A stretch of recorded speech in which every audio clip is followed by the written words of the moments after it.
Colegio Alemán Medellín, 28 de abril de 2026, conferencia Amar o batallar con el cuerpo y la comida, una construcción desde casa. Apreciados padres de familia, muchas gracias por su asistencia. Cuidar la salud mental de nuestros hijos es una tarea diaria. Comienza en casa y queremos acompañarla también en el colegio. Por este motivo, queremos presentarles una conferencia sobre la prevención de los trastornos de la conducta alimentaria. Es un tema que involucra tanto el cuerpo como las emociones, el bienestar psicológico. En esta conferencia hablaremos de la relación entre la alimentación y la imagen corporal, los factores de riesgo, las señales de alerta y algunas recomendaciones para promover hábitos saludables desde casa. La conferencia estará a cargo de El cuerpo que somos, profesionales pioneras en Colombia en ofrecer un enfoque psicoeducativo y terapéutico, brindando herramientas para que las personas puedan vivir tranquilas y en paz con su cuerpo. Hoy nos acompañan Liliana Gaviria.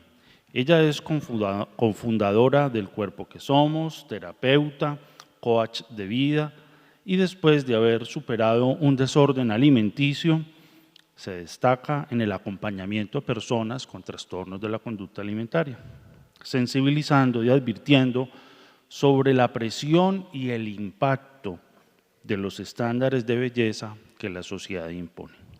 Y también está con nosotros María Elvira Tobón. Ella es psicóloga de la Universidad de San Buenaventura de Medellín, magíster en psicoterapia de Regent's University de Londres, especialista en desórdenes alimenticios y afiliada internacional al Centro Nacional de Desórdenes Alimenticios de Inglaterra. Les agradecemos mucho a todos el interés en esta temática.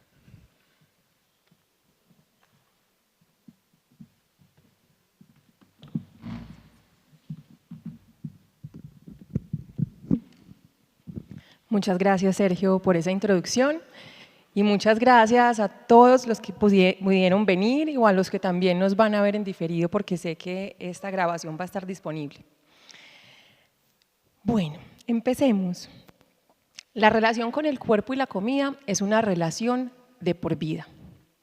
Todos desde el instante en que nacemos en un cuerpo y desde el primer instante necesitamos comer. Es algo que nos acompaña desde que nacemos en este mundo hasta el día en que morimos. Este cuerpo y tener que comer hasta el final de nuestras vidas. Pero yo no sé si ustedes se habían preguntado o si habían alguna vez pensado o imaginado el cuerpo como una relación. Y aquí voy a hacer una analogía muy simple, pero es con el ánimo de explicarles a qué nos referimos de tener una relación con el cuerpo y la comida. Todos conocemos coloquialmente, porque digamos lo que es una terminología muy coloquial, las relaciones de pareja, ¿cierto? Todos hemos tenido una relación de pareja o incluso una relación de amistad en nuestra vida. Y hay unas relaciones que son muy tóxicas, y esta la llamo entre comillas tóxicas porque quizás hay unos conceptos más, desde la psicología más elaborados, pero esto es con el ánimo de ser más simple. Las relaciones tóxicas son esas relaciones como de amores y de odios, como que te quiero y te amo, pero te detesto al mismo tiempo. Te quiero cerca, pero te quiero lejos. No puedo parar de pensar en ti, pero al mismo tiempo te odio y te detesto. Ese es un tipo de relación. Hay otros tipos de relaciones de pareja que pueden ser unas relaciones un poco más desconectadas, desatendidas, desordenadas o desatendidas, en el sentido de no me importa si cada uno mira su celular, cada quien por su lado y por su cuenta, no me importa lo que quieres o lo que necesitas, no te pregunto cómo te fue en el trabajo, ni tú tampoco me preguntas a mí, ¿cierto? Son como ahí desatendidas. Y hay otras relaciones de pareja que son relaciones más conectadas, más en sintonía, donde claro que me preocupo por el otro, no dejo de pensar en mí, pero estoy atenta a las necesidades del otro para poder tener un vínculo y construirlo, ¿cierto? de manera sostenible en el tiempo, que eso es lo que procuramos las personas adultas maduras a la hora de tener relaciones de largo plazo. Pero ¿por qué les hablo de estos tipos de relación? Porque es importante que con esta analogía empecemos a entender de pronto cómo está la relación con nuestro cuerpo y con la comida. Y ahora les vamos a hacer algunas preguntitas al respecto. Pero antes de eso, y mientras que se van imaginando como en dónde están, y en la vida podemos estar en varios puntos, en una relación más tóxica, desatendida o en conexión, y eso puede fluctuar, quiero decirles que yo soy María Elvira, ella es Lili, nosotros somos las cofundadoras del Cuerpo que Somos, como decía Sergio, y estamos muy felices de estar aquí. Gracias al Colegio Alemán por la invitación, gracias por permitirnos estar en este espacio, porque queremos contarles un poco cómo nace el Cuerpo que Somos. Lili y yo crecimos viendo a nuestras mamás todo el tiempo obsesionarse con el espejo, con cómo se veían, si se habían subido de peso, si se habían bajado, pesándose quizás. Y entonces Lili y yo aprendimos que si nuestras mamás se miraban hacia sí mismas, pues quizás nosotros, cuando fuéramos grandes, pues ese era como nuestro destino, vernos así. O que quizás ellas también nos verían con esos mismos ojos. Lili y yo también crecimos viendo y oyendo a tías, amigas, decir que todo el tiempo estaban a dieta. No, el lunes empiezo, no, eso es pecado, no, no podemos comer eso, no, hay que cuidarse, no, ese gordito cuidado. Y entonces aprendimos desde muy temprana edad, incluso las dos hicimos dietas muy chiquitas, pues que en eso consistía ser mujeres, estar a dieta, restringirnos, así era comida disponible en casa. Pero pues había que cerrar el pico, porque cuidado nos íbamos a engordar, pues era como lo peor. Lili y yo también crecimos en una época donde pues a nosotros nos tocó más la televisión, las telenovelas, las noticias, las revistas, los reinados de belleza, donde me acuerdo exactamente, pues yo no sé si a ustedes les tocó, pero era como plan familiar, uno sentarse en el reinado de belleza nacional en familia y decir, esa está muy fea, esa está muy gorda, esa está muy flaca, esa está muy alta, esa tiene celulitis, esa no pasa, esa no es 60, 90, 90, 60, 90. Aprendimos a través de cómo ver a las mujeres y además crecimos en una ciudad como Medellín, donde la industria de la belleza, de las pasarelas, de la moda, pues en los 90, 2000 era un bombardeo de quién tenía la mejor nalga, etcétera. Todos, y creo que la mayoría de ustedes de pronto están muy similares a nuestra edad, crecimos aprendiendo a hacer un escrutinio del cuerpo de las mujeres, a vernos con lupa, de una manera sigilosa y crítica y juzgadora, pero eso era como lo normal, ¿cierto?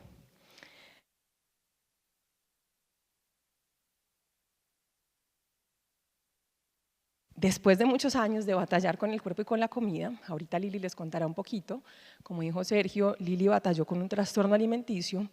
Yo nunca tuve un trastorno alimenticio como tal diagnosticado, pero yo no entendía por qué luchar y luchar con el cuerpo y con la comida me hacía sufrir tanto. Yo iba donde un psiquiatra, a mí me decían, estás normal, es cuestión de cerrar el pico y ya, con eso estás perfecta. Pero nadie veía mi sufrimiento adentro, de puertas para adentro de mi casa. Era cuestión de hacer más ejercicio, cerrar el pico, pero nadie veía la tristeza, la depresión, la ansiedad, las ganas de no salir, el aislamiento social. Pero como yo no cabía en un criterio diagnóstico porque no tenía conductas compensatorias severas o que podían poner mi vida en riesgo, lo mío era cuestión de cerrar el pico y hacer más ejercicio. A mí eso no me cuadraba, porque toda la carrera, toda mi adolescencia y estudiando psicología, yo decía, pero no entiendo, yo quiero comprender yo por qué me siento así. Y ahí fue cuando me fui a estudiar a Londres, hice mi tesis de maestría específicamente, yo dije, yo quiero entender por qué las mujeres de Medellín, Colombia, y no me importó traducir muchas entrevistas, pero yo quiero entender cómo las mujeres de Medellín, Colombia, por qué vivimos obsesionadas con el cuerpo, en esta era de la obsesión con la imagen corporal, pero yo no quiero hablar de trastornos alimenticios, yo quiero entenderme. Y ahí empezó este camino. Ahí descubrí que yo no estaba sola, que éramos demasiadas. Cuando yo entrevistaba a mujeres me decían, no, es que yo me escondo para comer, no, es que yo hago dieta todos los lunes, no, es que yo no quiero salir, no, es que yo me siento horrible, es que yo me siento como una ballena. Y escuché cómo mujeres hermosas, hermosas, inteligentes, capaces, batallaban fuertemente con su cuerpo y con la apariencia. Eso me llevó a especializarme en trastornos de la conducta alimentaria y en el 2010, junto con Lili, fundamos El Cuerpo que Somos. El Cuerpo que Somos nace con la intención no solo de acompañar personas que tengan un trastorno de la conducta alimentaria, sino con la intención de acompañar a cualquier persona, hombre o mujer, que batalle con su cuerpo, con la apariencia y con la comida. Porque vimos que había un hueco desde la psicología, incluso desde la medicina, la psiquiatría y la nutrición, donde no había cabida para aquellas personas que, como yo, igual sufríamos y requeríamos de un enfoque y una atención y un tratamiento adecuado e informado desde la psicología. Y entonces El Cuerpo que Somos hoy es una empresa, es un centro de acompañamiento terapéutico, psicológico, donde tenemos un equipo de varias psicólogas y médicas, donde acompañamos personas que batallan con el cuerpo y la comida y también con trastornos alimenticios. Pero somos mucho más que un centro de acompañamiento psicológico. Nos gusta decir que somos un movimiento social, porque a través de nuestras redes sociales hacemos un activismo fuerte donde promovemos el respeto por las diferencias, por la diversidad corporal, cuestionamos las dietas, la restricción como conductas muy normalizadas que tenemos en nuestra cultura y en nuestra cotidianidad, pero que nos llevan a sufrir enormemente. Promovemos una salud integral, una salud que es posible en todas las tallas, y eso es disruptivo, porque estamos en una sociedad y una cultura que sataniza muchísimo los cuerpos diferentes, los cuerpos grandes, los cuerpos gordos, pero en El Cuerpo que Somos creemos que hay cabida para que toda persona, independiente de cómo se vea, pueda tener hábitos saludables, y para eso se requiere pues un acompañamiento y un enfoque psicológico. Entonces eso somos hoy en día, y en espacios como esto queremos que ustedes se unan a este movimiento social, porque no lo podemos hacer nosotras solas, necesitamos también de ustedes para que se unan, y hoy queremos compartirles y que juntos aprendamos pues cómo se construye la relación con la comida, porque como vimos al principio, vamos a ir viendo, el concepto de relación es muy importante porque es algo que se construye, no es como que yo llego de la nada a tener un cuerpo y la manera en cómo se da de la nada, se construye. Entonces vamos a entender un poco eso hoy. También vamos a entender cómo se convierte una relación normal y saludable con la alimentación a llegar a poder ser un trastorno de la conducta alimentaria. Entonces vamos a hablar qué son los trastornos de la conducta alimentaria. Ese es un tema muy amplio, pero vamos a hablar como de los principales y en términos también generales, porque es muy importante entender qué son, qué no son, pero sobre todo, y para ustedes papás, cómo poder identificar señales de riesgo en nuestros hijos. Porque, quiero anticiparles un poco, la mayoría de las veces esas señales de riesgo en nuestra cultura actual están muy normalizadas. Y hoy la invitación es, pues primero, gracias por estar aquí y sacar este tiempo para nosotros y para sus hijos realmente, pero también la invitación es a que abramos la mente. Yo sé que los temas de cuerpo y alimentación, pues cada uno tiene sus propias prácticas, sus propias creencias, y yo sé que como tumbar paradigmas es muy retador, pero hoy queremos contarles desde una perspectiva psicológica qué pasa en términos de salud mental cuando batallamos con el cuerpo y con la comida, sobre todo porque es lo que vemos, que todavía hay mucha oscuridad, por así decirlo, es decir, no hay mucha luz frente a las implicaciones psicológicas, emocionales y sociales. Queremos contarles también que estuvimos con sus hijos la semana pasada, con sus hijos de sexto y de séptimo, estuvimos compartiendo desde una perspectiva muy diferente, porque no les hablamos realmente de trastornos alimenticios como lo vamos a hacer con ustedes hoy. Nos quisimos enfocar con ellos en cómo aprender a identificar los prejuicios que todos tenemos sobre la apariencia corporal, cómo tendemos a juzgar personas grandes, gordas, viejas, o sea, dependiendo de cómo se vean, creemos que podemos asumir qué hábitos tiene una persona. Pero con ellos estuvimos viendo personajes, atletas, bailarines, tuvimos un personaje que es un récord mundial de comer perros calientes, pero cómo las apariencias nos engañan, por la edad o por cómo se ven las personas, o incluso por el tono de piel. Con ellos quisimos visualmente compartir esto porque es para nosotros muy importante que ellos tengan una mentalidad crítica y no asumamos a primera vista que una persona es por cómo se ve.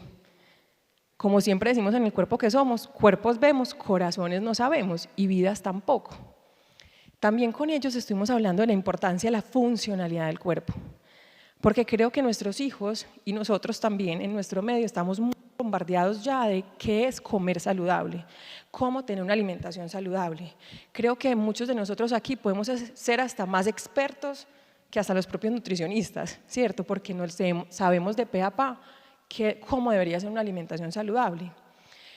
Y para nosotros es muy importante, y que aquí es donde también queremos hacerlos parte, que comprendamos que dentro de las investigaciones en psicología, lo que más ayuda a nuestros hijos es a desligarse de ese foco y esa hipervigilancia en la apariencia, para que entiendan que su valor como personas no está ahí, pero nos necesitan a nosotros, nos necesitamos todos, porque si seguimos poniendo tanto énfasis en la apariencia, pues vamos a encontrar que es ahí, en tratar de modificar el cuerpo, en embellecernos, lo que como eso signifique, donde ahí va a estar nuestro valor principal.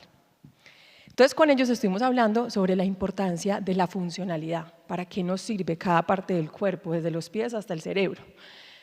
Y hicimos un ejercicio con relación a eso.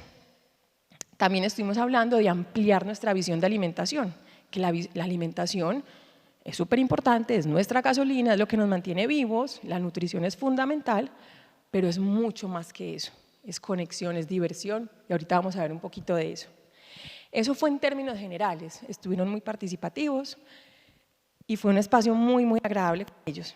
Pero entonces, no siendo más, demos inicio a, en términos generales, cómo se construye la relación con la comida. Y entonces aquí es donde nuestra labor se convierte súper, súper importante, porque desde una perspectiva psicológica hay muchos factores que influyen, entre esos nuestra educación, lo que nuestros niños oyen en espacios como estos y en casa. Y ahorita los vamos a invitar a hacer unas reflexiones o vayan incluso pensando cómo desde casa, qué estamos promoviendo en cuanto a la relación que nuestros hijos están teniendo con su cuerpo y con la alimentación. Pero cada uno de nosotros y cada uno de nuestros hijos tiene unos gustos y unas preferencias personales. Es decir, hay niños que les fascina, a mi hija por ejemplo, le fascinan las aceitunas. Yo chiquita las odiaba. Esos son gustos y preferencias personales.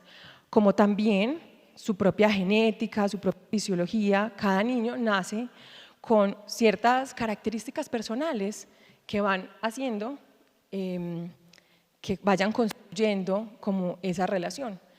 La cultura y el contexto también importa demasiado. Yo siempre digo, no es lo mismo haber nacido en Medellín, haber nacido en Mauritania o en Tailandia o en Francia, ¿cierto? Nuestra cultura y nuestro contexto influye demasiado. De hecho, cuando yo hice mi tesis de investigación, justo analicé las influencias específicas de Medellín, Colombia, pero eso será para otro día, de por qué aquí precisamente hay mucha presión por el cuerpo y la apariencia.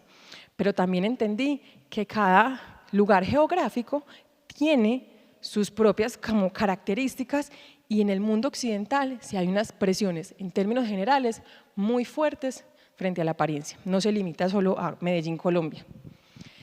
También cómo vamos construyendo la relación con los medios de comunicación.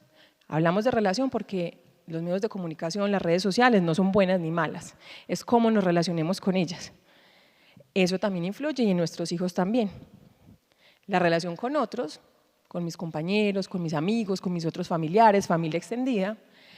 Y también algo muy importante y es las tendencias y las modas, que ahorita lo vamos a visualizar perfectamente en un videíto. Y es que cada cierta época hay una nueva moda de alimentación, hay un nuevo médico que sacó la fórmula mágica para ¿cierto? Para alterar nuestro cuerpo o que ya encontró pues como hackear el cuerpo y decir no, te voy a garantizar estar flaca de por vida o nunca más vas a tener celulitis y así a lo largo de los años. Pero que también hay avances en la ciencia y esos avances en la ciencia son demasiado importantes para conocernos, para conocer el funcionamiento del cuerpo humano, pero también en la medida en que la ciencia avanza también se desmiente y aparecen nuevas versiones o nuevas investigaciones y entonces en esa medida pues y sobre todo nosotros que asumo que la mayoría ya estamos por encima de los 30, 40 o más, 50, no sé, creo que podemos, si miramos en retrospectiva, podemos ya mirar cómo las épocas van cambiando y la influencia que eso ha tenido en nuestra relación con el cuerpo y con la comida. Y así también nuestros hijos van a tener sus propias influencias. Quiero que ahí piensen porque lo más importante desde la psicología es reflexionar. Y cada uno de nosotros tiene una historia, no podemos despojarnos de nuestra propia historia. Quiero que se hagan esta pregunta y a sus adentros piensen. ¿Hay algo que recuerdes de tu infancia y adolescencia que haya marcado la relación con tu cuerpo y la comida?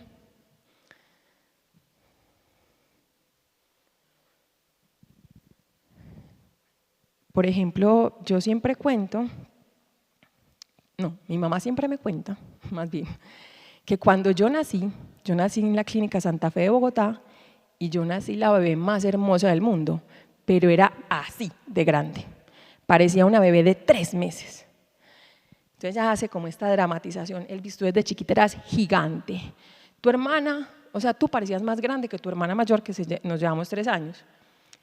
Son historias que nos van contando y ella me cuenta que a mí me tenía que atajar para comer porque me le comía la comida a mi hermana, yo era más comelona, en cambio que a Mariana, mi hermana, había que rogarle, pero si mi hermana dejaba comida en el plato, yo era la primera que me la quería comer, pues eso no había problema, en mi casa no se desperdiciaba comida. Son pequeños recuerdos que van marcando y esto se los cuento porque cuando estamos en consulta, en terapia, hacer un recuento de esa historia, de cómo ha sido específicamente la relación con nuestro cuerpo, nuestra alimentación, quiénes participaron, qué nos decían, qué oíamos. Es muy lindo cómo uno ya va entendiendo, como ya sé por qué tengo este tipo de relación con mi cuerpo. Y entonces en ese sentido, ¿cómo está hoy la relación que ustedes tienen con su cuerpo y con la comida? Es una relación en conexión, tranquila, flexible, comen lo que les gusta, atienden sus señales de hambre y saciedad, o hay veces comen de más, o hay veces comen de menos, o es conflictiva, o es llena de culpa, remordimiento.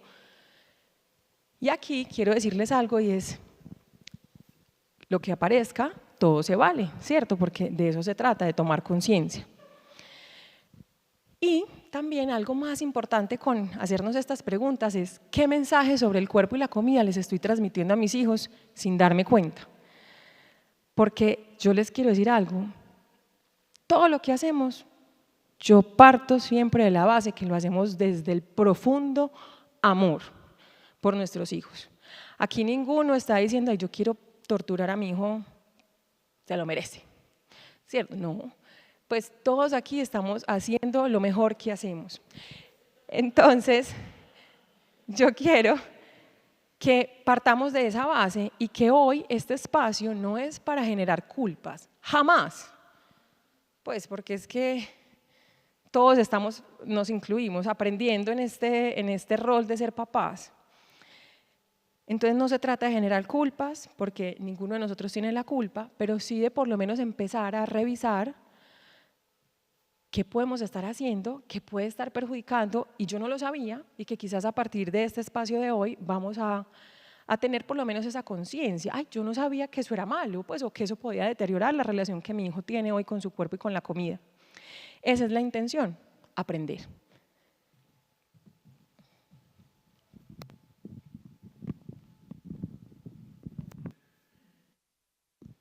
Yo quiero mostrarles unos datos que cuando los vi, la verdad, me alarmaron mucho.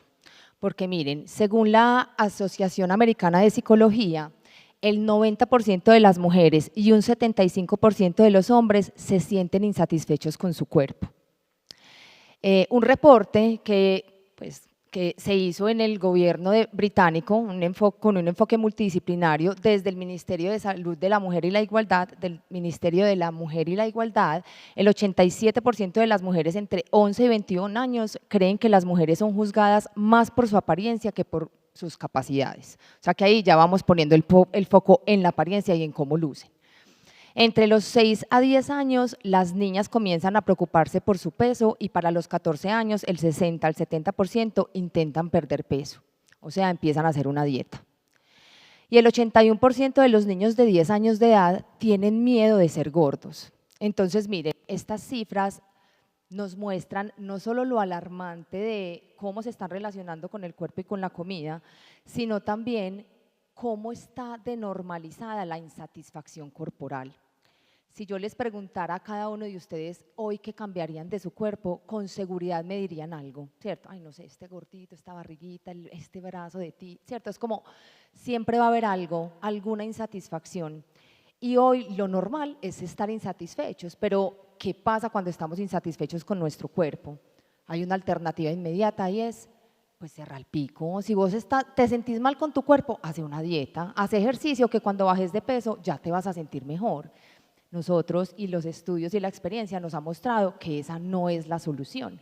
Entonces, cuando empezamos a modificar nuestra alimentación, empezamos una guerra que es interminable.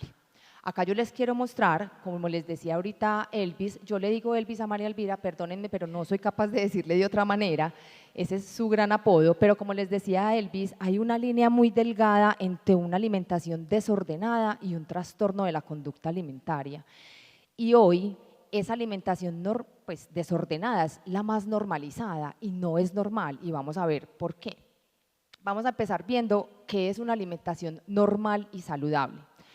Si yo le preguntara a cada uno de ustedes qué es una alimentación normal y saludable, quizás estarán pensando algo como, bueno, no, pues es comer las 3 comidas del día, de pronto es bajarle un poquito a los carbohidratos, comer saludable, eliminar los alimentos procesados, de pronto estar un poquito pendiente de las cantidades. Quizás alguno estará pensando, no, pues es hacer una dieta, es cuidarnos, ¿cierto? Y confundimos mucho esta alimentación saludable con una dieta y son cosas completamente distintas. Vamos a ver qué es comer normal y saludable, vamos a ver entonces qué es una alimentación desordenada y cómo está esa línea delgada entre esa alimentación desordenada y un trastorno de la conducta alimentaria. ¿Qué es una alimentación normal y saludable? Es una alimentación donde las elecciones de alimentos están principalmente influenciados por el hambre y las preferencias. No hay reglas, no hay agentes externos que nos dicen qué tenemos que comer, qué no tenemos que comer. No existe culpa ni vergüenza en torno a la comida. Váyanse preguntando ustedes cómo está esa relación con la comida, si es una relación que podríamos llamar normal y saludable o si estamos yéndonos a esa alimentación desordenada. Hay flexibilidad y espontaneidad en los momentos de la comida. Se puede comer en entornos sociales sin estrés y sin preocupación. Se utilizan las señales de hambre y saciedad para guiar las cantidades en las comidas. No viene alguien a decirnos lo que tienes que comer y cuánto tienes que comer. Hay algo muy lindo en los niños y es que pues todos nacemos con estas señales muy activas, las señales de hambre y las señales de saciedad. Cuando nuestros hijos estaban recién nacidos y les dábamos leche, ellos lloraban cuando tenían hambre y escupían la leche cuando ya no querían más, o sea, ellos ya sabían cuando estaban llenos. Hoy quizás estas señales se pueden ver un poco inactivas o pueden quedar sin escucharse por las dietas, por la restricción, porque creemos saber cuánto es lo que necesitan nuestros niños, entonces les decimos, te tienes que terminar todo el plato, ¿cierto? No importa si quedas repleto y aunque el niño nos diga, yo ya estoy lleno, esa ya es su señal, no respetamos esas señales. Y no existan alimentos prohibidos o reglas rígidas alrededor de la alimentación. Y hoy en día hay mucha satanización de alimentos, hay mucha prohibición, existen muchas reglas de debería o no debería comer, que eso hace parte de una alimentación desordenada. Aquí también hay una variedad de alimentos en la dieta. exponernos a diferentes alimentos es muy importante, tener una variedad, incluir todos los grupos alimenticios, entender que sí, hay alimentos que son más nutritivos que otros y a nosotros nos encanta llamarlos alimentos que no son tan nutritivos como divertidos, y eso nos ayuda a eliminar un poco esa culpa al momento de comer, pero esto viene es de la etiqueta de los alimentos que tenemos como buenos o malos, prohibidos o permitidos, ¿cierto? Entonces, la invitación de tener una alimentación normal y saludable es que podamos incluir todos los alimentos y que no etiquetemos los alimentos como buenos o malos. Vamos a ver entonces qué es una alimentación desordenada. Aquí es donde las elecciones de alimentos están fuertemente influenciados por el deseo de mantener cierto peso, cierto tipo de cuerpo o de talla. Como hemos visto, pues la manera en que podemos modificar nuestro cuerpo es a través de la alimentación, y ahí podemos caer en una alimentación que es completamente desordenada. A menudo hay sentimientos de culpa al comer ciertos alimentos, claro, porque si empezamos a restringirnos, entonces van a haber alimentos que no deberíamos comer, y si comemos algo de ese alimento, pues vamos a sentir culpa, y ahorita se los voy a explicar con más detalle. Las señales de hambre y de saciedad se ignoran con frecuencia, o sea, no tratamos de embolatar el hambre. Cuando estamos haciendo una dieta restrictiva, casi que le tememos al hambre, no queremos tener hambre, entonces embolate el hambre como pueda, ¿cierto? Como hace un chicle, como hace 3 hielos, pero hambre no puedes tener y no puedes honrar esa señal de tu cuerpo. Se compara lo que se come con lo que comen otras personas. Esto también es muy común cuando empezamos a tener conflictos con la comida. Ay, bueno, ¿qué está comiendo? Bueno, va a pedir una ensalada, bueno, entonces yo también. O qué cantidad come, cuánto come. Estamos como muy atentas e hipervigilantes a la alimentación también de otras personas. Hay reglas rígidas y pensamientos de bueno o malo en torno a los alimentos. Y yo creo que este mensaje también es muy disruptivo, porque sí podemos ver que hay alimentos que no son tan nutritivos, pero hacen parte de la alimentación, y ese era el mensaje que hablábamos también con los chiques, como ampliar esa visión de alimentación, porque es que la alimentación no es solamente nutrición, la alimentación es un encuentro, un día de la madre, una celebración, una salida a comer, un partido de fútbol con pizza, ¿cierto? Es diversión, es conexión, es unión, es compañía, entonces es algo mucho más que nutrición. Y muchas veces enfocarnos solamente en lo nutritivo hace que perdamos mucho de este disfrute y empiece a haber mucha culpa alrededor de la comida y a tener demasiadas reglas. Existe una preocupación constante por cómo los alimentos afectarán el peso, la talla o la forma del cuerpo. Cuando tenemos una alimentación desordenada, generalmente esto arranca con una dieta o con una restricción, ¿cierto? Una dieta restrictiva, y esto lleva a una guerra interminable, y les voy a contar por qué. Vamos a hablar un poco de cómo funciona el ciclo de la dieta. El ciclo de la dieta funciona con el deseo de perder peso. O sea, yo el lunes arranco una dieta porque yo quiero modificar mi cuerpo.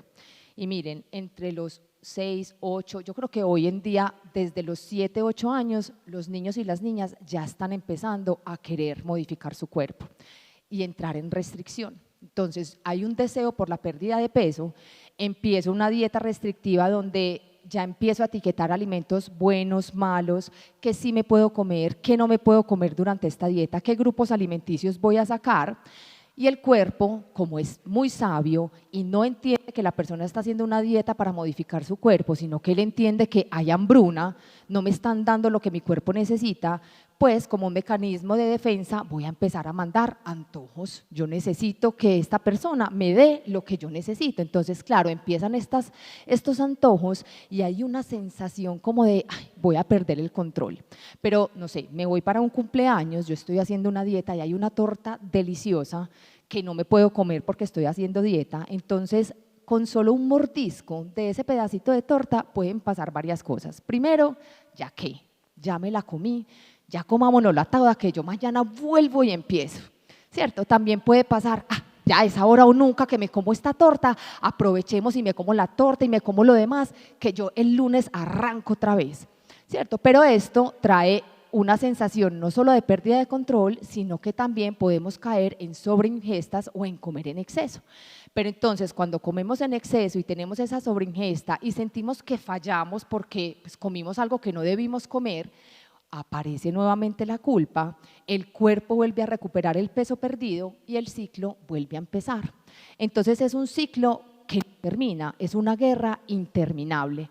Y esto obviamente trae muchas consecuencias en la salud mental, en el comportamiento, en nuestras emociones, en cómo nos relacionamos incluso con nuestro cuerpo, porque intentando solucionar esa insatisfacción, pues lo que estamos haciendo es que se está perpetuando más el conflicto con el cuerpo.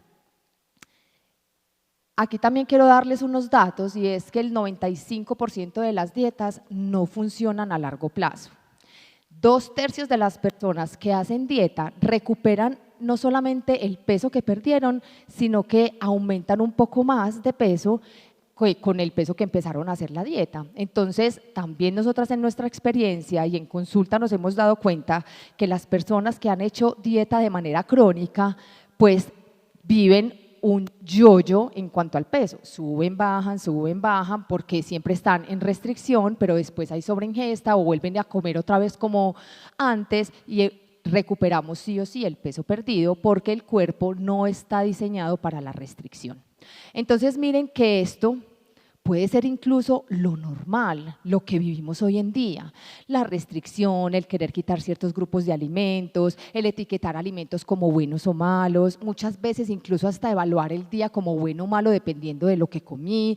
Al final del día entonces hacer un recuento de lo que comí para ver si estuve bien o no, ¿cierto? Y todo eso se ha normalizado, pero eso hace parte también de ciertas características que tienen los trastornos de la conducta alimentaria. Quiero que veamos este videíto para mostrarles cómo las tendencias, las modas, la comunicación que recibimos acerca de la alimentación, pues es muy confusa y hoy en día vivimos también en una confusión de yo no sé ni qué comer. Entonces les voy a dejar este videíto.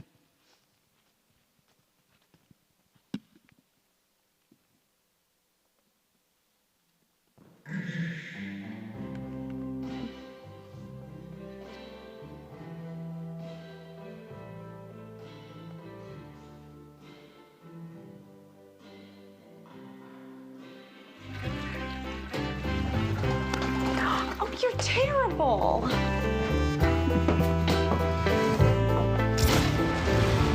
Wait! Stop! Don't eat that food. Who are you? Esperen que nos acabamos de dar cuenta que están en inglés los subtítulos. Vamos a ver si los podemos poner en español.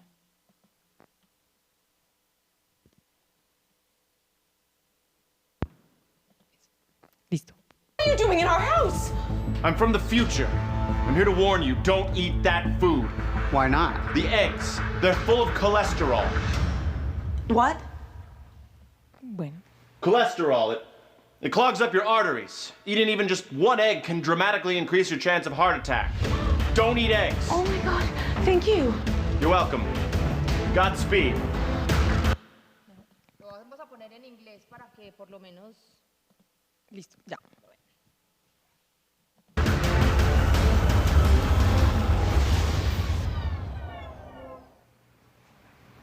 Well, I guess I better take those eggs. Wait! Stop! You're back! Yeah, we were wrong about the eggs. How? Well, it turns out there's two types of cholesterol. There's good cholesterol and bad cholesterol, and eggs actually have both. So you can eat eggs, but just don't eat the egg yolks. So stick with the egg whites. Yes, thank you. Godspeed.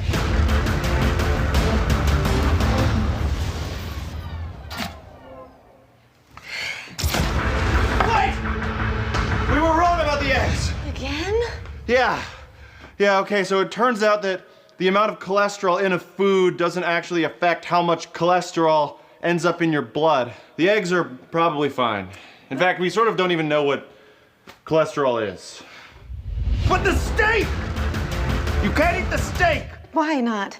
Turns out that red meat increases your chance of heart attack. You have to cut out red meat. So no steak! Thank you. Godspeed.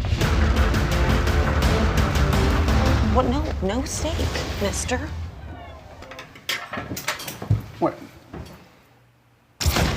Wait! We were wrong about the steak. It's the toast. Man was not meant to eat bread. What do you mean man was not meant to eat bread? Well, if you think about it, human beings should really only be eating what our Paleolithic ancestors ate. So, therefore, no bread, no toast. How do you know what our Paleolithic ancestors ate? Well, we just have to guess, right? I mean, we don't have any way of knowing.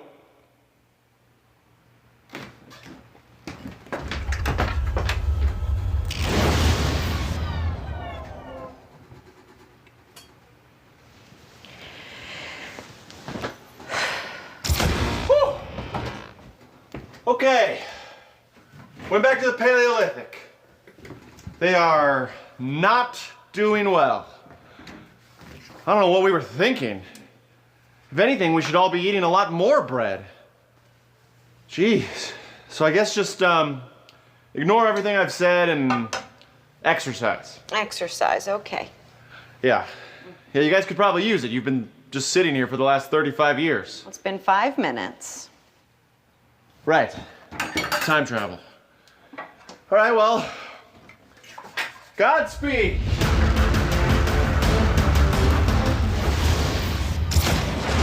Turns out it's genetic. Doesn't matter whether you exercise or what you eat. I'm sorry I ruined your meal.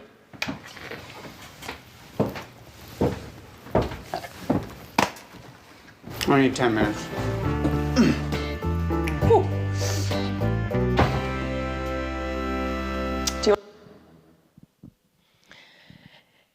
Listo, este es un perfecto ejemplo de lo que yo creo que muchos de nosotros hemos vivido década tras década, pues con las tendencias, las modas o los avances de la ciencia que hacen que nos confundamos muchísimo y que sea normal, incluso hay veces vivir muy confundidos con qué debemos comer, cuánto, las cantidades, qué es lo bueno, qué es lo malo, qué me beneficia a mí. Y bueno, habiéndoles dado esta introducción, pues yo creo que la mayoría de nosotros podemos vivir, yo diría, que en una alimentación muy desordenada, que es la que se ha normalizado, ¿cierto? Porque, y sobre todo las mujeres, pero también sé que los hombres cada vez mucho más, vivimos en esta mentalidad de dieta, aunque no estemos haciendo una dieta en sí misma. Pero entonces, ¿cómo? Porque algunas personas pueden sí vivir en una alimentación desordenada y por qué otras personas llegan a un trastorno de la conducta alimentaria. Yo quiero anticipar diciéndoles que esto es como un tiro al aire y ahorita lo vamos a ver por qué, porque hay muchas cosas que tienen que ocurrir para que una persona desarrolle un trastorno alimenticio y otras personas no. Porque todos vivimos en esta cultura de confusión, de avances en la ciencia, pero donde se desmienten muchas cosas. Quizás la mayoría de nosotros hemos hecho alguna dieta en nombre de la salud, por nuestro bien, para cuidarnos. Pero ¿por qué algunas personas que hacen dieta y otros que no desarrollan un trastorno alimenticio y otras no? Entonces quiero empezar diciéndoles que los trastornos de la conducta alimentaria, ¿cierto? Porque quizás la alimentación desordenada nos permite ser incluso muy funcionales, tener una vida, ¿cierto? Digo, y todo lo pongo entre comillas porque no sabemos la angustia y el sufrimiento que incluso eso puede generar para algunos, como yo les contaba un poco desde mi experiencia personal, aunque no tenía un TCA. Puedo seguir diciendo TCA para recortar la palabra de trastorno alimenticio. Pero los trastornos alimenticios son enfermedades mentales muy graves, muy complejas, biológicamente influenciadas, que se caracterizan por alteraciones constantes en las conductas alimentarias y una preocupación extrema en torno al peso, la figura corporal y el control alimentario. Y aquí ya esto no es una dieta, no es una restricción cualquiera, no es que yo tengo una mentalidad de dieta, sino que ya se instaló en la persona una obsesión y unas conductas muy dañinas. Los trastornos de la conducta alimentaria tienen una tasa de mortalidad muy alta, es de los más altos en los trastornos de salud mental, pero surgen de una interacción de factores biológicos, sociales, culturales y psicológicos. Yo quiero contarles que en el Manual Diagnóstico y Estadístico de Psiquiatría existen varios trastornos de la conducta alimentaria. hay unos que están mucho más presentes en la infancia, pero hoy nos vamos a enfocar en los trastornos donde la preocupación por el peso y la apariencia son más significativos, que son los que todos conocemos, que son la anorexia, la bulimia y uno más reciente que es el trastorno por atracones. Hay otros trastornos de la alimentación como pica, rumiación o ARFID o TERIA, que son donde las personas o comen cosas que no son alimentos o que regurgitan la comida, la mastican, pero esos tienen que ver con otros factores que hoy no los vamos a atender y que se ven mucho más incluso en los niños, o una restricción alimentaria que no está precipitada, por así decirlo, por querer modificar el cuerpo y la apariencia. Estos 3 trastornos de la conducta alimentaria generalmente sí los motiva una obsesión y una preocupación por el peso y la apariencia. En términos muy generales, la anorexia, que es la que clásicamente conocemos y la que nos imaginamos, pues que es como la más común porque es la que se ve, es más visible a la vista, porque usualmente tiende a haber una desnutrición crónica, aunque también hay personas con anorexias atípicas que no necesariamente se ven desnutridas, pueden tener un peso normal o incluso un sobrepeso, pero tener muchos criterios diagnósticos para una anorexia. Y usualmente tienen que ver con una restricción de la ingesta que lleva un peso significativamente bajo, un miedo intenso a ganar peso, que en nuestra cultura, pues yo creo que la mayoría de nosotros vivimos con un miedo muy grande a ganar peso, una alteración de la percepción del peso y la figura, es decir, por más de que la persona pues baje mucho de peso, puede estar en desnutrición, pero la persona no se ve delgada, no se ve desnutrida, sino que todo lo contrario, la persona se sigue percibiendo como gorda o que necesita incluso seguir haciendo esas conductas restrictivas para seguir bajando de peso. Y hay anorexia de tipo restrictivo, donde solo hay restricción de alimentos, eliminación de muchos grupos de alimentación, o también hay de tipo purgativo, donde también hay conductas compensatorias como vómitos, laxantes, etc. La bulimia se caracteriza por episodios recurrentes de atracones o sobreingestas, es decir, comer de más en grandes cantidades. Pero aquí lo que pasa es que las personas sienten que pierden el control y por eso muchas veces las personas dicen que se sienten como adictas a la comida. Pero usualmente lo que pasa es que en la bulimia pasa y ocurre lo que Lili nos explicaba ahorita, y es que el ciclo de la dieta es muy marcado. Lo que caracteriza la bulimia son los comportamientos compensatorios, que tiene que ver con vomitar, tomar laxantes, hacer exceso de ejercicio, que hacer exceso de ejercicio en nuestra cultura fitness actual es también muy normalizada. Los atletas, los deportistas son personas que dentro de las investigaciones muchos tienen trastornos de la conducta alimentaria, pero como estamos en una cultura que promueve el estar fit y el deporte, y eso no es que esté mal, sino que se oculta, entonces ahí pueden caber muchas personas. Y hay una gran preocupación por el peso y la imagen corporal. Y el trastorno por atracones es muy parecido a la bulimia, la única diferencia es que no hay conducta compensatoria. Las personas pierden el control, comen grandes cantidades de comida en exceso, hay una sensación de no poder parar y aún así pues lo siguen haciendo. Obviamente para uno diagnosticar un trastorno de la conducta alimentaria hay que revisar que estos criterios se cumplan en el tiempo por cierta cantidad, pero aunque así lo dice el Manual Diagnóstico y Estadístico de Psiquiatría, pues que deben permanecer estos comportamientos por cierto tiempo, a nosotros nos parece muy importante que aunque ocurran, no dejemos de pasarlos por alto. Si solo ocurren una vez al mes, pero me generan angustia, me generan culpa, me generan preocupación, o impacta mi calidad y mi funcionamiento de vida, hay que prestarle atención. En términos, les voy a dar unos datos muy rápidos para no detenernos aquí mucho, pero alrededor del 12% de las niñas y adolescentes tienen alguna forma de trastorno alimenticio. La mayoría de esos estudios son hechos en Estados Unidos o en el Reino Unido. Los TCA afectan por lo menos el 9% de la población mundial y de ese 9% el 25% son hombres y en los hombres está en aumento. sobre todo por las nuevas tendencias, las nuevas modas que hay para que los hombres sean tonificados, que tengan músculo, o con las nuevas modas de consumo de proteínas a muy temprana edad. En Estados Unidos, me gusta mucho compartirlo porque se hizo un estudio donde un niño tiene 242 veces más probabilidades de padecer un trastorno alimenticio que diabetes tipo 2. ¿Pero por qué lo pongo? Porque usualmente en nuestra cultura estamos muy obsesionados porque nuestros hijos coman muy saludable, por miedo a que se enfermen. Hemos creído que la salud se limita a alimentación y ejercicio.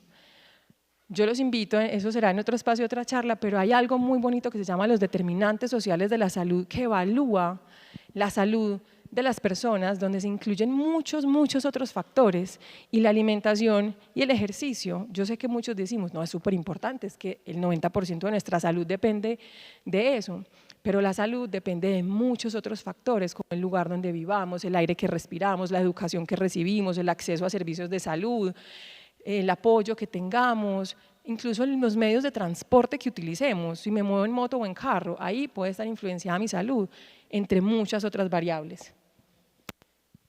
Pero quiero darles un buen dato, porque no sé si algunos familiares de ustedes aquí tienen personas con trastornos alimenticios, pero un 80% de las personas con TCA se pueden recuperar con un buen tratamiento y un buen apoyo.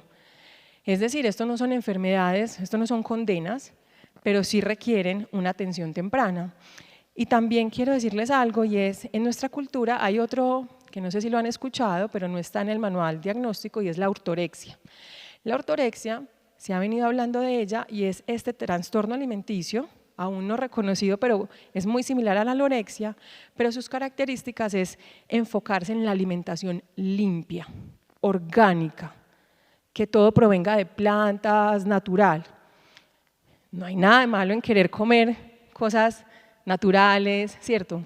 Pero hay personas que esto se les vuelve una obsesión, hasta el punto de convertirse en un trastorno alimenticio que puede poner su vida altamente en riesgo. Esos son los trastornos alimenticios, pero quiero dejar muy claro aquí también hoy con ustedes que no son. Son una elección. Un niño no dice, quiero tener anorexia. Yo sé que antes yo tenía muchas amigas con las que decían, ay, ojalá yo fuera anoréxica para poder adelgazar, y quizás ustedes lo han pensado, pero eso no es un pensamiento que si lo tengo entonces ya voy a tener anorexia. No, no son una elección, quizás lo puede detonar una restricción, pero ahorita vamos a ver que es mucho más profundo. No se eligen, entonces no se puede culpabilizar a los niños por esto. Tampoco son culpa de los papás, y eso se los quiero dejar muy claro. Si nuestros hijos batallan con el cuerpo y la comida o tienen un trastorno alimenticio, lo último que nosotros podríamos hacer sería culparnos, porque son trastornos muy complejos, y aunque hayamos hecho dieta en nuestra vida o aunque le hayamos hecho comentarios a nuestros hijos, eso no detona un trastorno alimenticio. Entonces jamás será nuestra culpa, pero sí nos podemos convertir en un factor protector enorme, enorme, y por eso la importancia de que ustedes estén aquí. Tampoco son un problema de vanidad, como, ay, tan superficial, mi hija pues tan preocupada por su cuerpo y la apariencia. No, si hay una preocupación, una obsesión constante, hay que prestarle atención. Esto no es superficial y no es simple vanidad. Tampoco son una fase, como no, esto se le pasa, son cosas de adolescente, eso se le quita. No, si nosotros, ahorita vamos a ver las señales de riesgo, si nosotros empezamos a ver señales de riesgo, hay que atenderlas, porque lo que sí garantiza un buen pronóstico y una buena recuperación es una atención temprana. Y no tienen un solo tipo de cuerpo. Hemos tendido a creer que las personas solo extremadamente delgadas son las que tienen un trastorno alimenticio, pero resulta que no. Resulta que de hecho la mayoría de las personas que tienen un trastorno alimenticio son personas que no aparentan tener nada. Pueden tener un peso saludable o incluso estar en sobrepeso. De hecho, las personas con cuerpos grandes tienden a tener más trastornos alimenticios, porque les aseguro que son personas que han hecho de todo y hasta más en esta cultura que los castiga por vivir en cuerpos grandes, y entonces pueden tener un trastorno alimenticio, sin que tampoco eso sea una generalidad, que es importante no caer tampoco en eso. Quiero mostrarles este video rápidamente. A estas personas, son personas que han que han tenido un trastorno alimenticio y que les hicieron esta pregunta o que hicieran una asociación de palabras. Es decir, cuando les han dicho, no pareces como si tuvieras un trastorno alimenticio, ¿qué se te viene a la mente? Y estas son sus respuestas.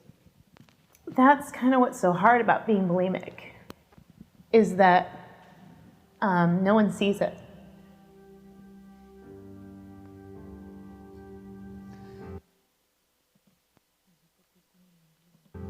You don't look like you have an eating disorder. It brings me back to the days when I came out to certain people and told them what I was doing. To the ones who were not sympathetic, I just kind of felt like I came out to the wrong person. That phrase is really dangerous. If you don't look like you have an eating disorder, it means that you don't have to seek treatment. And it could also make that person want to use behaviors more, so they can get to that weight where they look like they have an eating disorder. Ignorance, there's a pretty gendered nature to it. It feels even more shameful, but yeah, I just feel like weak and embarrassed and shameful. Like, this is something you should figure out on your own. Like, you don't need to bring this up. Thank you. I like when people tell me I'm healthy now. I used to hate it, but now it's just a sign that I can accept myself for being healthy and I'm proud of myself. False. Ignorant. It can be a lapse in judgment and you can just not understand. But if you can't take the time to actually think of something like an eating disorder from that person's point of view, then you're just not a good person. Maybe you're not like a stick or you're not like super, super tiny, and that's what people associate with an eating disorder. And that is definitely not the only body type that has an eating disorder. It's not about what you look like, it's about what's in there. You never know who does or doesn't. It's completely invisible. It doesn't look like anything. Uneducated. There isn't enough awareness around eating disorders as a whole and the kind of people that they can affect, which is anyone across any class system, age, gender, race. Secretive. You're not supposed to talk about it. An eating disorder is a mental illness and it's not something that we can change. Shame lives in shadows, and unless you talk about it,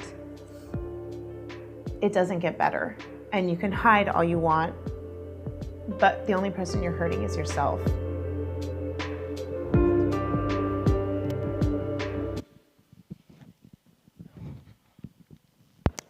Los trastornos de la conducta alimentaria, bueno, nos disculpan con los subtítulos, los teníamos en español y no sé qué pasó.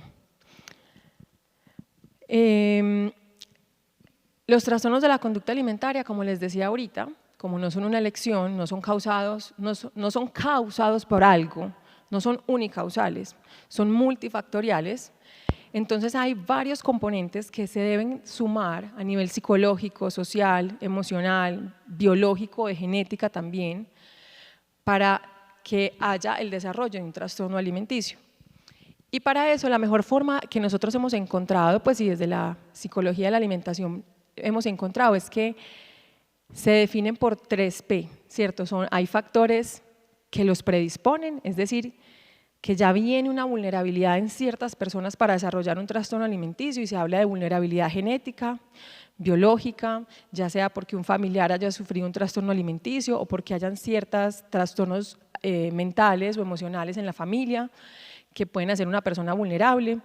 Pero algo que me parece muy importante que ustedes tengan en cuenta en sus hijos, y es que hay ciertos rasgos de personalidad que caracterizan a personas con trastornos alimenticios. Personas altamente perfeccionistas, autoexigentes, lo que conocemos como juiciosas, que son muy complacientes o que tienen una alta sensibilidad a la crítica, pueden desarrollar o pueden ser vulnerables a desarrollar un trastorno alimenticio. Entonces muchas veces en las familias, en nuestro consultorio nos dicen, María Elvira, pero es que ella es la mejor estudiante del salón, pero es que ella nunca ha puesto problema por nada, pero es que ella es juiciosísima, le va demasiado bien en el colegio, todo saca 100, puede ser una vulnerabilidad. Una historia familiar de dietas crónicas, dietantes crónicos en la familia, donde hay mucha preocupación por el peso, por la apariencia, no te comas esto, no te comas aquello. Ser mujer, desafortunadamente, somos más vulnerables las mujeres a desarrollar un trastorno alimenticio, pero las investigaciones demuestran que el aumento va en hombres también, y en la comunidad LGBTQ+, sí que más, hay mucha más vulnerabilidad. Y la pubertad y la adolescencia es la edad crítica, es un factor predisponente. Por eso es que tenemos que estar tan observadores en estas edades con nuestros hijos, porque es una edad de muchos cambios, donde su cerebro sigue en desarrollo y todavía hay muchas conductas muy impulsivas, donde su necesidad de encajar y pertenecer aumenta, ¿cierto? Ya nosotros seremos un cero a la izquierda y entonces ahí es donde empiezan los grupitos a hacer dietas de moda o lo que está comiendo aquella y todas sigámosla. A eso hay que ponerle mucha atención. Los cambios corporales.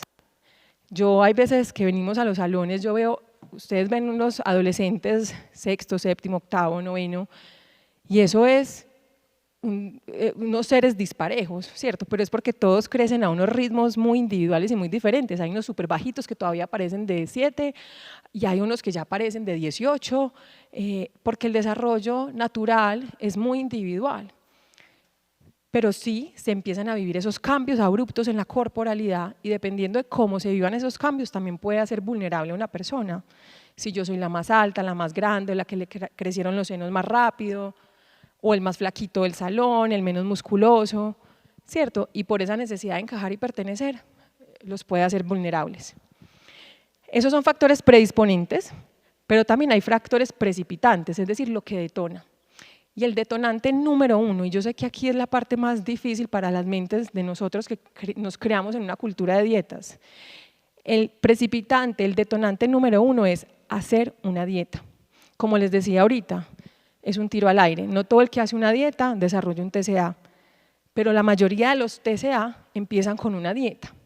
Entonces, por eso, si hoy les queda un mensaje en este espacio es cuidado con asumir que hacer, con normalizar las restricciones, porque no sabemos nuestro hijo con qué vulnerabilidades viene, en qué contexto está creciendo.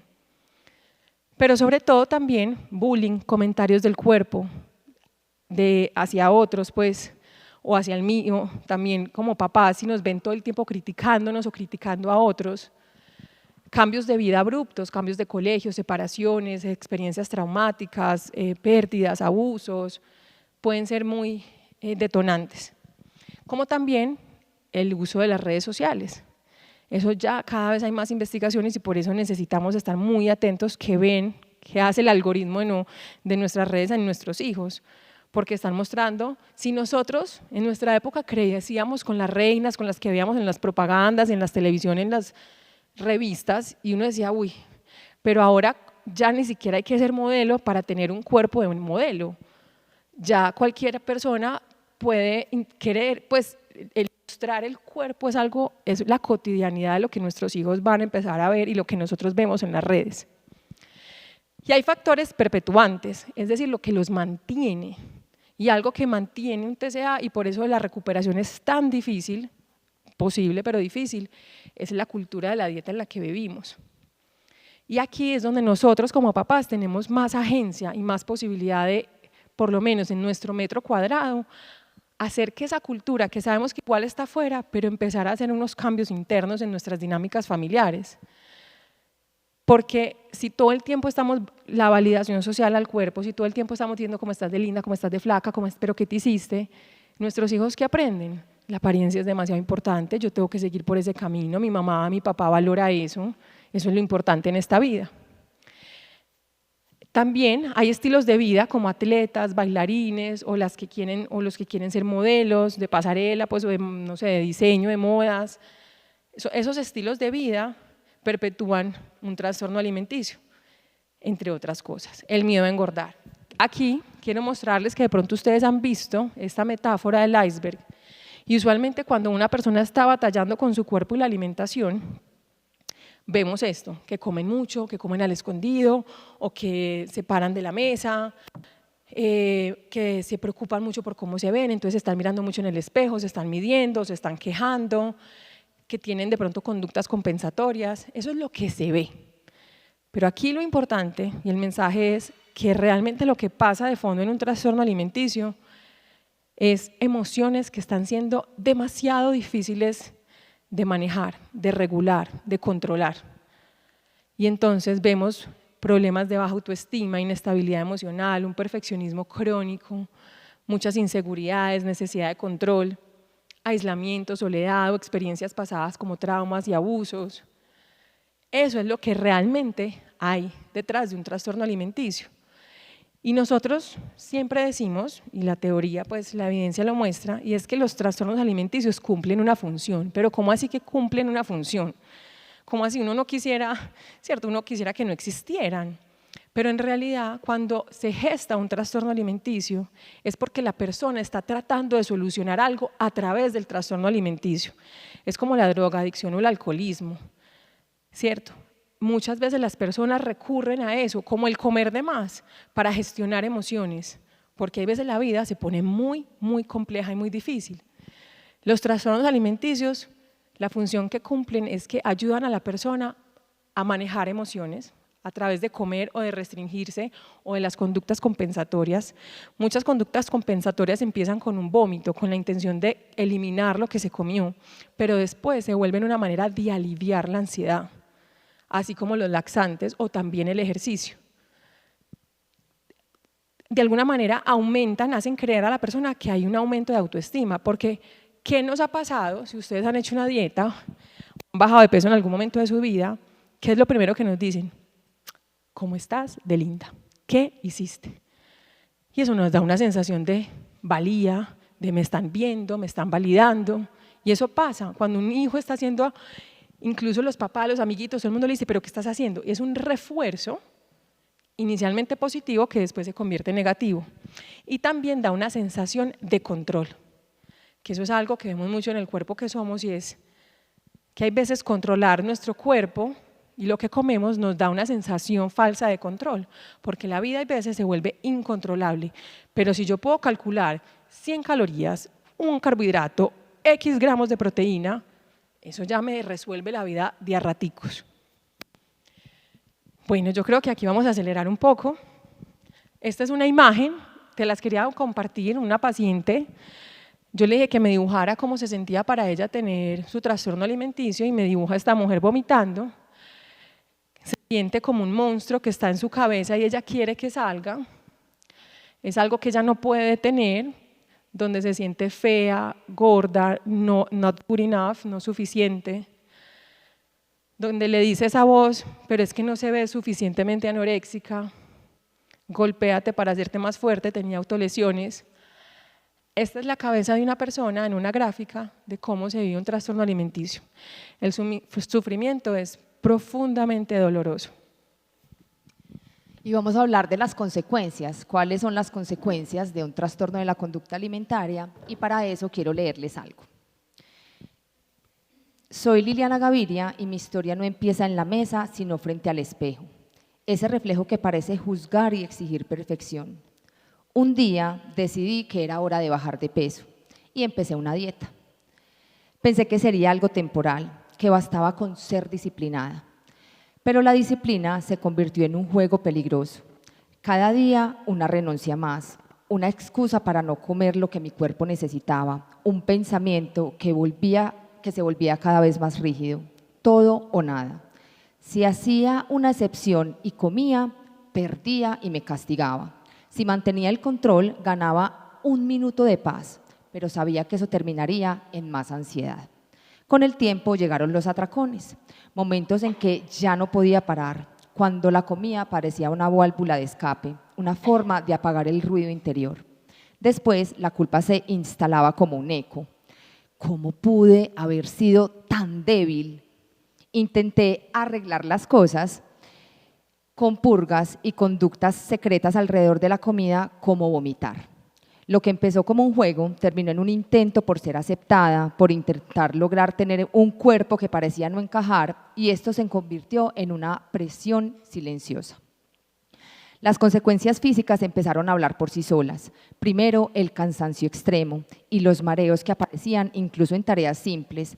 Luego, la menorrea, meses sin que me viniera mi periodo menstrual. en una visita donde el médico habló de alteraciones hormonales y desequilibrios en los electrolitos. También me explicó que mi corazón tenía que trabajar con menos agua y sales de las que necesitaba para poder latir con normalidad.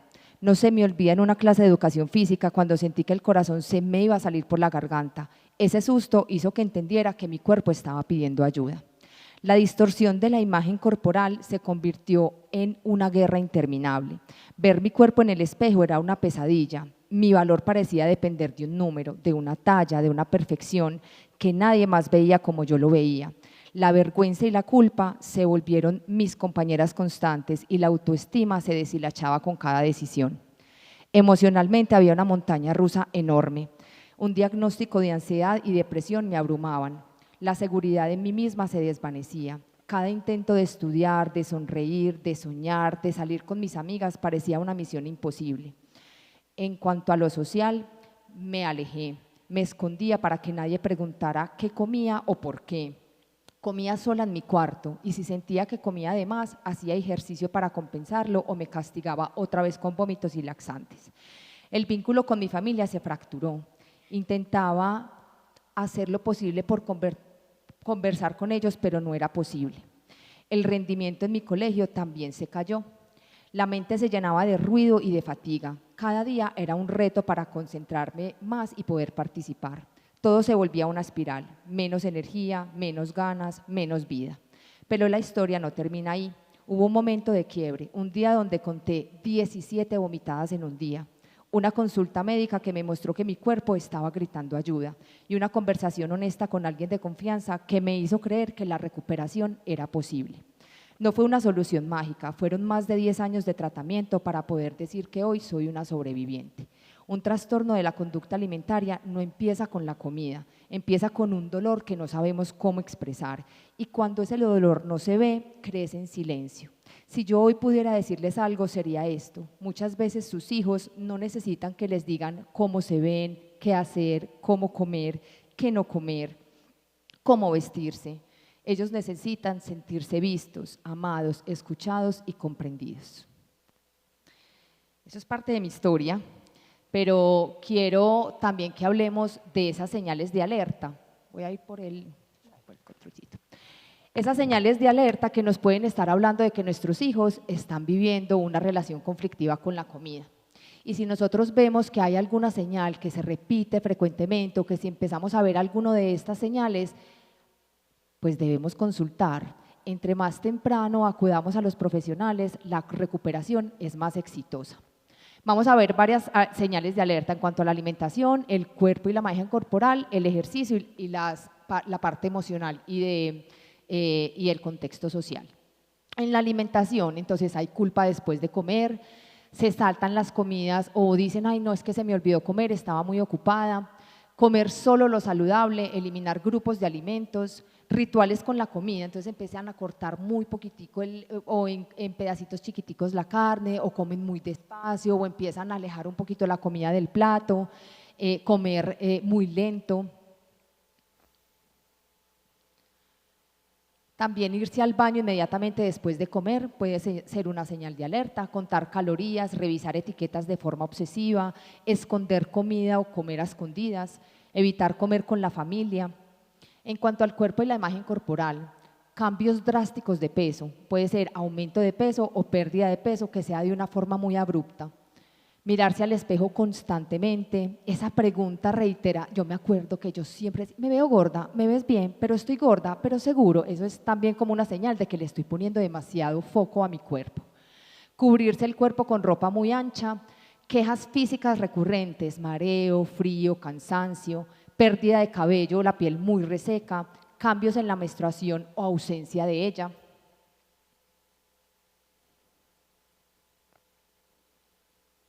Con el ejercicio, entonces hay ejercicio compulsivo, ¿cierto? Si no se hace ejercicio, entonces empieza a haber un malestar o se sienten culpables. Hay ejercicio, el ejercicio se hace por compensar, ¿cierto? Si se siente que se comió de más, entonces claro, mañana voy al gimnasio y hago más ejercicio para compensar lo que comí ayer. Eso también son señales de alerta. Y sociales y emocionales, aislamiento, evitar comer en público o en eventos, hay irritabilidad, ansiedad antes de las comidas, cambios en el rendimiento académico, obsesión con las redes sociales y cuentas fitness, comida limpia, estos antes y después, perfeccionismo exacerbado, conversaciones que siempre vuelven al cuerpo o a la comida, pérdida del sentido del humor o retraimiento emocional. Entonces miren que hay muchos de estos comportamientos que son normalizados, ¿cierto? Este tema de compensar, este tema de evitar grupos alimenticios, y no es normal. Esto no está funcionando ya. Consultar temprano no es exagerar, es el factor que más predice una recuperación exitosa. En TCA el tiempo importa. Así es, entonces si ustedes identifican algunas de estas señales de riesgo, por favor, consulten con profesionales de la salud, médicos, psiquiatras, psicólogos, ojalá expertos en trastornos alimenticios o en psicología de imagen corporal y alimentación, porque son escasos y hay veces, incluso por más de que haya un profesional de la salud, hay veces estas señales se nos pueden escapar o incluso alabar en el consultorio. Hemos tenido muchas consultantes que dicen, no, es que el médico me dijo que yo era demasiado juiciosa, que era demasiado saludable, y eso fue desencadenando un trastorno de la conducta alimentaria porque no fue visto a tiempo. Bueno, y ahora para ir cerrando, ¿qué no hacer? ¿Qué no hacer como papás? Estas son algunas de nuestras recomendaciones, y es: no comentemos de cuerpos, ni del propio, ni del ajeno, ni de la amiguita, ni del hijo, porque ahí es donde ponemos el foco en la apariencia como el valor principal. Tampoco los comparemos. Ay, es que tu amiguita Juliana es más flaca y ella, mira cómo come de bien y tú tan mal. Ay, pero ¿y ella por qué está tan alta y tú tan bajita? ¿Y ella porque ya le vino la menstruación? No, pues es que cada cuerpo es individual. No celebrar bajadas de peso. Yo sé que, y esto es, quiero anticipar algo, quizás ya hemos hecho todas estas antes, yo las he hecho, yo las hacía, pues es lo normal. Y por eso estamos aquí, para seguir tomando conciencia de qué no hacer. Y cuando vemos una amiga que baja de peso, te ves divina, y a mí hoy me toca morderme la lengua muchas veces, pero es mejor morderla, porque lo que esa persona puede interpretar son muchas cosas, entre esas, entonces antes no era linda, entonces antes no me veían, qué estrés donde vuelva a subir de peso, ¿cierto? Se vuelve una presión interna horrible. No etiquetar comidas como buenas y malas, para eso tendríamos que tener otra charla de psicología de la alimentación, pero etiquetar los alimentos como buenos o malos desde la psicología hace que la persona se sienta como buena o mala persona, pecadora, que está haciendo algo mal. Entonces ya la comida deja solo de ser mala, sino que la persona a nivel psicológico se siente mala persona, y por eso es que aparece tanto la culpa. Entonces si nos podemos abstener, yo sé que todos crecimos con esta cultura, pero si nos podemos abstener de esto, sería lo ideal. No hacer dieta frente a ellos, pues idealmente no hacer dieta, ojalá podamos cultivar una relación tranquila con la comida, saludable, flexible, espontánea, donde nos volvamos a reconectar con el cuerpo. Yo sé que eso lo hemos perdido, porque quizás vivimos muy desconectados, porque hay demasiadas reglas y confusión, pero por lo menos que mientras que estemos en familia tratemos de comer como lo más natural posible en términos de espontaneidad, tranquilidad, relajo, sin tensión, sin estar con esa hipervigilancia a lo que se están comiendo o lo que nos estamos comiendo, y comentando también de lo que nos comemos. No convertir la comida en el tema central de la mesa. Ojalá haya espacios en familia en la mesa y sea un espacio tranquilo, que no se convierta en la batalla de guerra, porque ahí también puede haber mucha manipulación. Y no usar la comida como premio o castigo. Y bueno, no forzar terminar el plato, porque eso también nos desconecta de las señales de hambre y saciedad. Pero ya sí les queremos decir qué sí hacer. ¿Qué sí hacer? Algo muy importante. Antes de tratar que tu hijo tenga una relación sana con el cuerpo y la comida, revisa cómo está esa relación en ti. Nosotros como padres somos los que damos el ejemplo. Los hijos no aprenden a través de lo que les decimos, sino a través de lo que hacemos. Entonces, esta es la gran pregunta: ¿cómo me relaciono yo con mi cuerpo y cómo me relaciono con la alimentación? Ampliemos nuestra visión de la alimentación. No es solo buena o mala, no es solo saludable y no saludable. Es unión, es diversión, es disfrute, es conexión, es religión, es cultura, es conocer, es turismo. Tener comidas en familia donde no se hable ni de dieta ni de cuerpos. Como papás, seamos críticos con las dietas de moda, porque estas sí son un problema. Entonces, cuando nuestros hijos vengan con que mami, me quiero volver vegetariana, que no hay nada de malo con el vegetarianismo, pero cuando eso no hace parte de nuestra cultura familiar, o mami, ya quiero empezar a comer así, asá, o mami, cómprame esto, indaguemos, ¿por qué? ¿Para qué? ¿Quién te lo dijo? ¿De qué estás hablando con tus amigos? ¿Qué necesidad hay? No traguemos entero. Validar emociones sin comida, acá también es muy cultural. Ay, si estás triste, tranquila mi amor, vamos a comernos un heladito. Estás llorando, no, mira la colombina que con esto te calmas. Entonces no empecemos a validar las emociones con comida.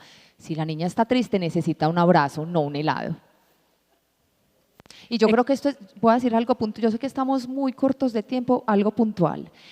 Cuando empezamos a premiarlos o a castigarlos con la comida, estos niños, adolescentes o adultos pueden relacionarse con la comida de manera emocional, que todos nos relacionamos con la comida de manera emocional, pero puede llegar a ser algo muy conflictivo, porque vemos mucho en consulta, me relaciono con la comida solo de acuerdo a mis emociones. Ay, tuve un día de trabajo demasiado exigente, ay, me merezco un helado. Ay, no, estoy demasiado triste, voy a ir a comerme unas crispetas, ¿cierto? Y no escuchamos las señales ni de hambre ni de saciedad, entonces esto en el futuro se puede convertir en un conflicto, en una batalla. Como papás, recordemos la importancia de exponer a nuestros hijos a una variedad de alimentos. Hay veces decimos, no, es que mi hijo solo come nuggets de pollo y papitas, o carne y papitas, ya eso es lo que come, entonces creemos que por lo menos coma algo, pero no desistamos. Los niños necesitan una exposición constante, progresiva, todo el tiempo. Vuélvanle a ofrecer la zanahoria, vuélvanle a ofrecer la lechuga, y no, que no haya una emocionalidad, es que tú ¿por qué no comes lechuga? Y no es, ¿no quieres hoy? Perfecto, en esta casa la comemos, mañana otra vez, y así se vuelven alimentos familiares que el día de mañana se van a atrever, cuando menos pensemos, a comerlos. Se dice que se debería inclusive pues poner los alimentos en la mesa o exponerlos, aunque uno sabe que al niño no le gusta, entre 8, 10, 12 veces en la mesa. Todos los días volver a poner el mismo alimento hasta que se vuelva casi que habitual y el niño lo va a coger. Hablar del cuerpo por lo que nos permite hacer, no por cómo se ve, que este fue el gran énfasis que hicimos con los chiquis, ¿cierto? Tu cuerpo es importante y valioso por todo lo que te permite hacer, no por su apariencia y por cómo luce. Entonces, qué rico decirle a nuestros chiquis, qué inteligente eres, me encanta lo que dijiste, qué sonrisa tan bonita, me encanta tu personalidad, eres demasiado creativo, talentoso, en lugar de decir, ay, tan hermoso, cómo te ves de lindo, o estás muy flaca, o con esa pinta sí te ves hermosa, ¿cierto? Es como, intentemos, hagamos el ejercicio. Cuestionar juntos los mensajes en redes sociales, eso es otra charla, pero que por lo menos se abre esa conversación entre nosotros como papás e hijos. Trabaja en aceptar incondicionalmente el cuerpo de tu hijo. Este no es un proyecto, ni es algo...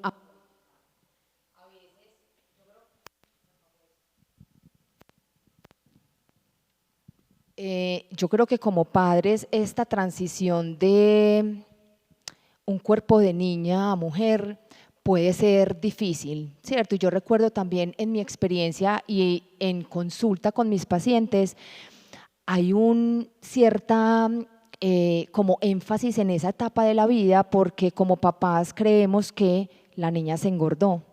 Es que la niña cambió, está muy diferente, entonces hay que hacer una dieta, hay que hacer algo porque la niña no puede estar gorda. Y ahí empezamos el conflicto, entonces me parece muy importante que trabajemos en aceptar esa incondicionalidad y en entender que el cuerpo cambia. Bueno, y yo sé que les dejamos muchas cosas que sí hacer y yo quisiera que ustedes hoy no se fueran solamente con, ay, qué interesante, sino que a partir de esto que aprendimos, ustedes hoy en sus mentes digan, a que pudieran con una acción concreta comprometerse en sus casas para que lleguen con sus familias, esposos, parejas a compartirlas. Hoy, ¿a qué nos comprometemos en nuestra casa para hacer parte de este movimiento social? Pero más allá de eso, es para cuidar la salud mental y física de nuestros hijos. Y bueno, porque sentirnos bien con nuestro cuerpo depende de todos nosotros. Construyamos juntos un mundo en el que todos nos sintamos incluidos y respetados. Muchas gracias.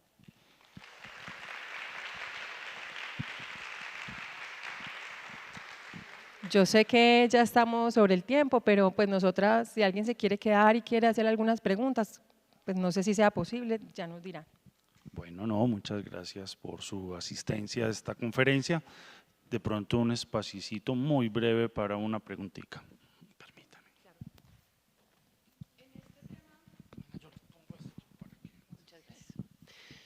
Yo estoy de acuerdo con no estigmatizar los alimentos como buenos o malos, pero también creo que el contexto, y en esta sociedad los niños están muy expuestos, por ejemplo, al dulce, al exceso de dulce, ¿cierto? Entonces, ¿cuál sería una forma prudente y sana de invitarlos a limitar la cantidad de dulce, no porque se vayan a engordar, porque es que yo creo que el dulce no es malo por el engorde, sino pues porque finalmente estamos consumiendo una cantidad de azúcar que el cuerpo tampoco necesita, ¿cierto? Pero vos vas a una fiesta de cumpleaños y entonces hay torta, hay helado, hay confite, hay la chupeta, hay la no hay que, mil cosas. ¿Cómo invitarlos a regularse? Porque si ellos me van a decir, mi hija me dice, no, es que yo me lo quiero comer, es que es demasiado deliciosa, es que es súper disfrute, es que tal, pero pues en un cumpleaños pues trato de que no se coma todos los dulces que hay. ¿Cómo invitarlo sin estigmatizar o sin ir generando como ese sentimiento de culpa?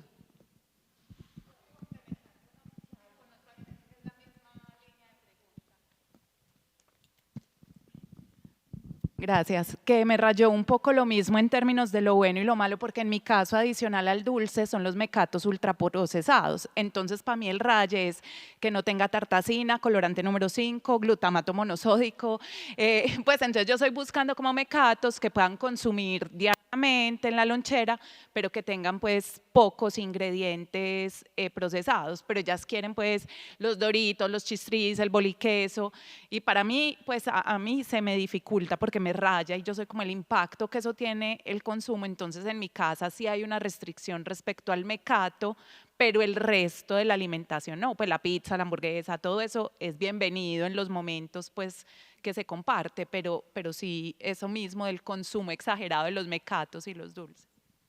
Bueno, muchas gracias por esas preguntas, porque suelen ser preguntas demasiado comunes en la mayoría de las familias y veo que vienen desde un lugar de cómo mantener ese balance, sobre todo también cuidando la salud mental y física de nuestros hijos. Entonces, mil gracias.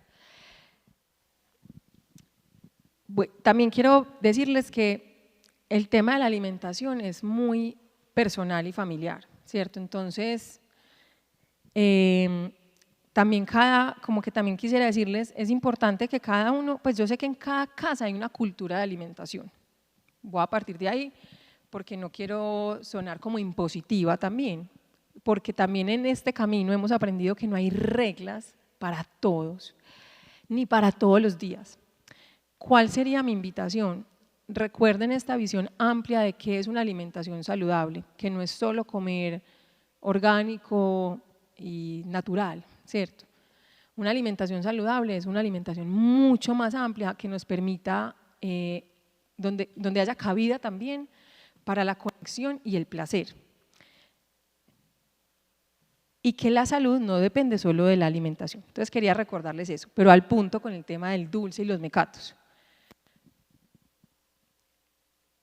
Desde la psicología de la alimentación, lo prohibido se convierte en lo más deseado. Entre más restricción haya, es muy probable que más deseo haya o que incluso nuestros hijos empiecen a asociar que mi mamá me dice que el mecato o el dulce es malo o que no debería comer tanto. Entonces ahí es cuando empiezan esas conductas de me lo como al escondido. Comer al escondido es una de las señales de alerta para un posible futuro trastorno alimenticio. No estoy diciendo que si un hijo de ustedes lo hace, hay que mirar muchos factores. Pero tampoco se trata de decir, tranquilo, desayuna bombombón, barrilete, nucita, chocorramo, lo que tú quieras. No. El adulto siempre es el responsable de lo que se compra y lo que se sirve en la casa. Nosotros seguimos siendo adultos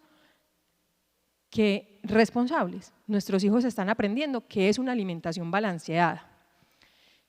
Entonces, en ese sentido, en nuestra casa es nuestro deber comprar un mercado balanceado, nutritivo, donde haya de todo. El tema del dulce, creo que viene, y de los mecatos, sí hay una satanización. ¿Yo qué les diría? Cuando digo una satanización es que como que, y yo hay veces como que mi algoritmo se daña en redes sociales y veo como que se ha infundado mucho miedo a ciertos alimentos.